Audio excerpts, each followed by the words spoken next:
আসসালামু আলাইকুম। Welcome back to our channel. তোমরা যারা নবম, দশম এসএসসি বা দাখিল পরীক্ষার্থী রয়েছে, তোমাদের ইংলিশ ফার্স্ট পেপারের একটি বেসিক টপিক হচ্ছে অ্যানসারিং শর্ট কোয়েশ্চেনস।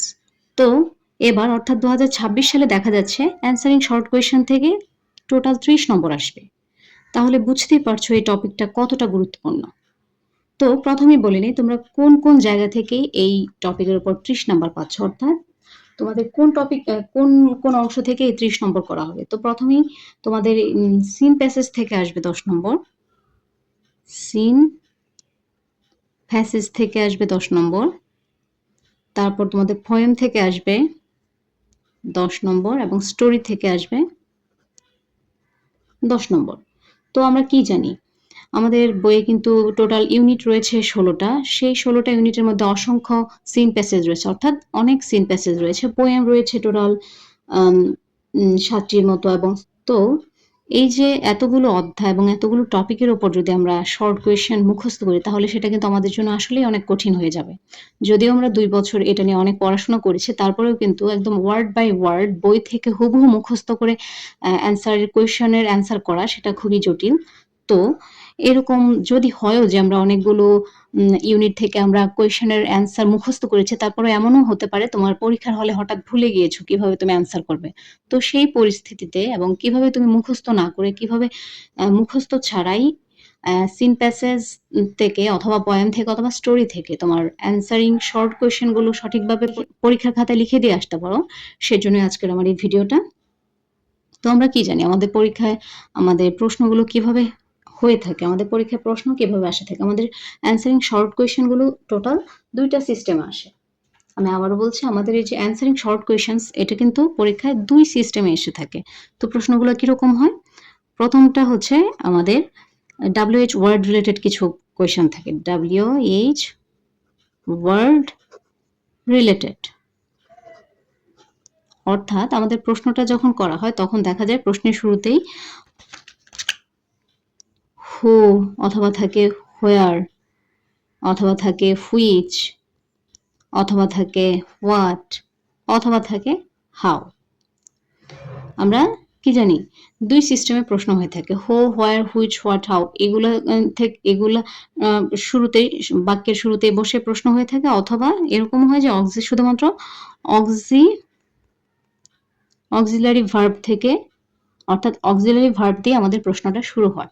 আমরা কি জানি প্রশ্নগুলো অবশ্যই ইন্টারোগেটিভ সেন্টেন্স হয়ে থাকে, অর্থাৎ প্রশ্নবোধক সেন্টেন্স থাকে। তো আগে আমরা বুঝে নিই তাহলে ইন্টারোগেটিভ সেন্টেন্সের স্ট্রাকচারটা কিরকম হয়। স্ট্রাকচারটা এরকম হয়, ইন্টারোগেটিভ সেন্টেন্সের স্ট্রাকচারটা তোমরা মাথায় রাখো। হয় WH ওয়ার্ড থাকে অথবা অক্সিলারি ভার্ব দিয়েও শুরু হতে পারে। WH word plus auxiliary verb plus subject plus main verb plus বাকি অংশ, যেটাকে আমরা বলি এক্সটেনশন। দেন থাকে আমাদের প্রশ্নবোধক চিহ্ন। আমি আবারও বলছি, আমাদের যে পরীক্ষায় প্রশ্নগুলো আসবে তা কিন্তু প্রশ্ন যেহেতু, সো এটা ইন্টারোগেটিভ সেন্টেন্স হবে। আর ইন্টারোগেটিভ সেন্টেন্সের স্ট্রাকচারটা হচ্ছে WH ওয়ার্ড বসাবো, তারপর অক্সিলিয়ারি ভার্ব থাকবে, তারপর সাবজেক্ট থাকবে, তারপর মেইন ভার্ব থাকবে, তারপর সেন্টেন্সের বাকি অংশটা থাকবে। এমন হতে পারে কিছু কিছু প্রশ্নে দেখা যাবে যে আমাদের অক্সিলিয়ারি ভার্বটা নেই, শুধুমাত্র WH word plus subject plus main verb দিয়ে আমাদের প্রশ্নটা তৈরি হয়েছে।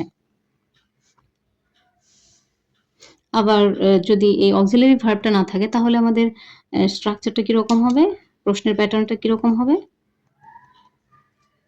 তাহলে আমাদের প্রশ্নের প্যাটার্নটা হবে auxiliary verb plus main verb plus বাকি অংশ প্লাস প্রশ্নবোধক চিহ্ন।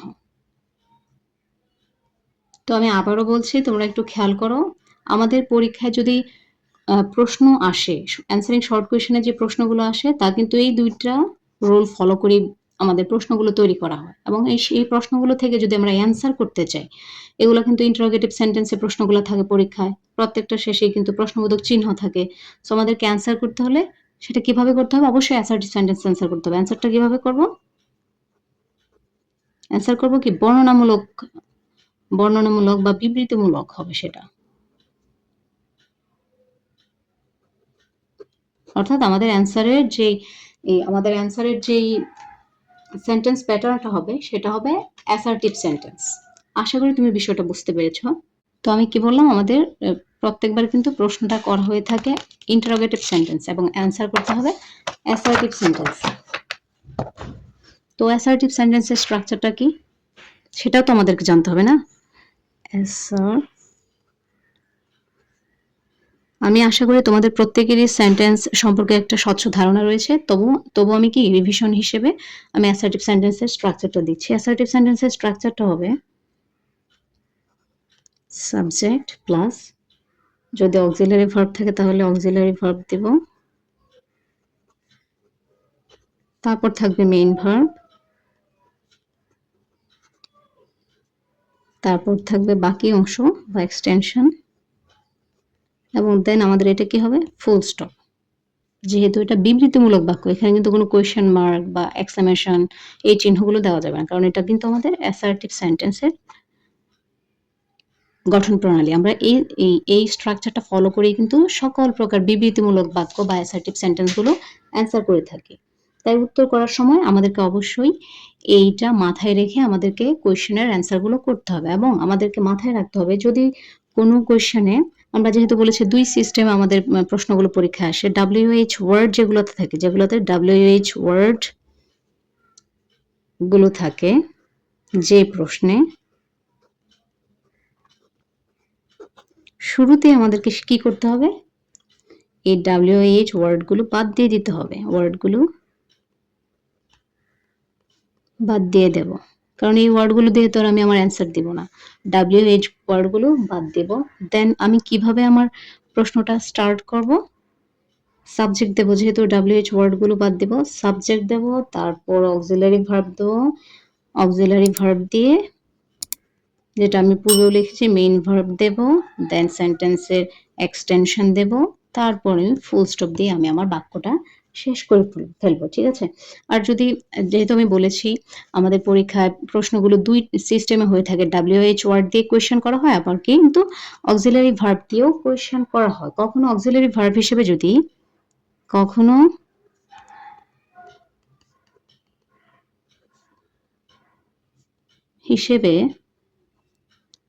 যদি ডু, ডাজ অথবা ডিড থাকে, তো আমাদেরকে অ্যান্সার করার সময় কি করতে হবে? এই ডাজের জন্য কি করতে হবে জানো? ডাজের জন্য আমাদের যে মেইন ভার্বটা রয়েছে, আমাদের মেইন ভার্ব প্রশ্নের অ্যান্সারের সময়, অ্যান্সার করার সময় আমরা যে মেইন ভার্বটা বসাবো সেই মেইন ভার্বের সাথে এস বা ইএস যুক্ত করবো এই ডাজের জন্য। এবং ডিড যদি হয়, ডিড হলে কি হবে?